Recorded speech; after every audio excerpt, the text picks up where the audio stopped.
This video is brought to you by Community Coffee. We're thrilled to partner with Community Coffee, a company with 4 generations supporting causes that make a difference globally and locally. Now Community Coffee is looking for one community superstar that gives back to their community in inspiring ways. The winner will receive an all-expense-paid trip to the 27th Annual Movieguide Awards, as well as $10,000 to support their future. Click on the link in the description to find out more.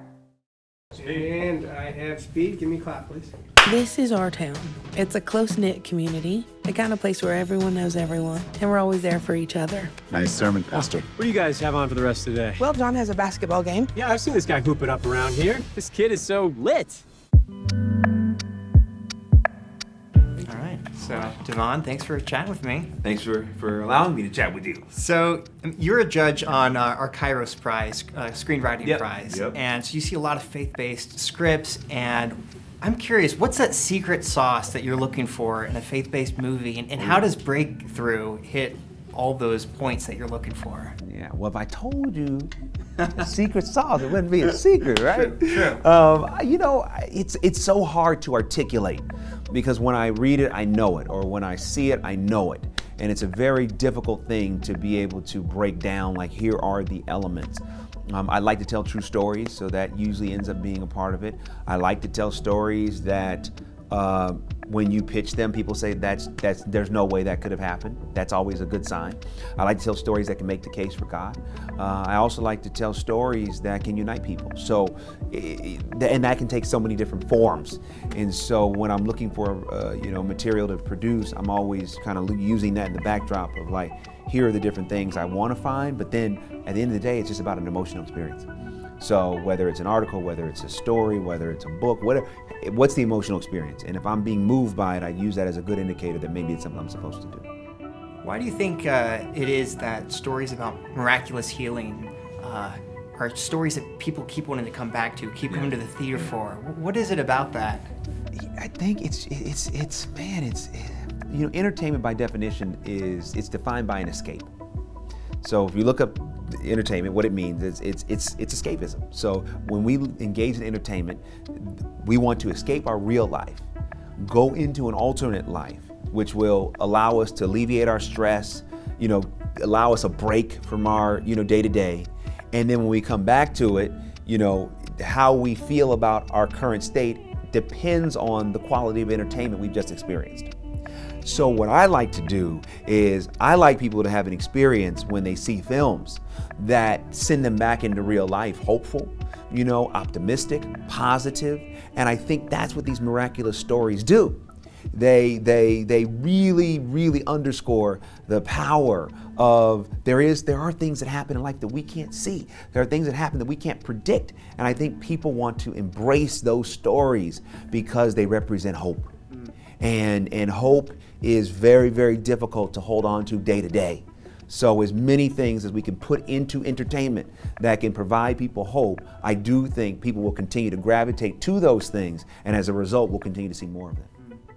I was talking to Joyce earlier, and I asked her about the miraculous resurrection of her son, because it was a resurrection.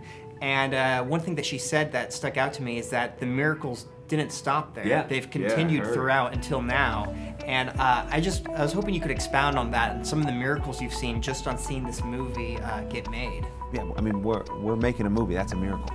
That is an absolute miracle, man. And listen, in Hollywood, it is one of the hardest places to get it is hard. I mean, getting a movie made is hard, and every day is a miracle, You got to make sure the actors show up on time, you got to make sure the script is right, you got to make sure you have enough money, you go into locations you hope are going to work. I mean, here's the truth. This movie is dependent on the sequence where John falls through the ice.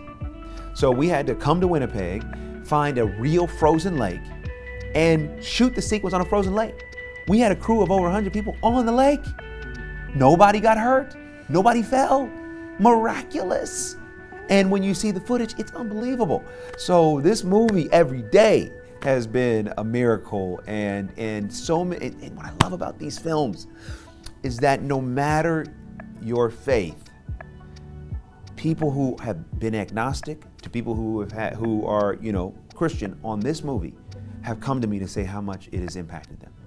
you know, reading the script, wanting to be a part of it. And what I love is that even those who may not believe, they're so compelled by the story, they want to contribute their gift to bring the story to life. When you see a film, behind the scenes, there are people who are great at what they do, contributing their gift. Whether it's the director of photography, whether it's the costume designer, you know, whether it's the locations person, whether it's, you know, our you know, art department. All of these people use their gift to help bring the story to life, regardless of what their faith background may be. Stories like this unite them and unite all of us for a common goal. I got something. We got him! We've done everything medically possible. There's nothing more we can do. No.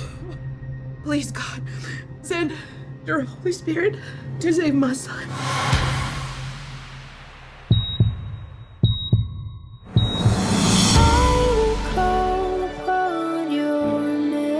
Thanks for watching, and thanks to Community Coffee for their 100 years dedicated to supporting the local communities they serve. Community Coffee and Movie Guide want to hear how individuals are impacting their community positively. Don't forget to click on the link if you or someone you know is serving their community in extraordinary ways.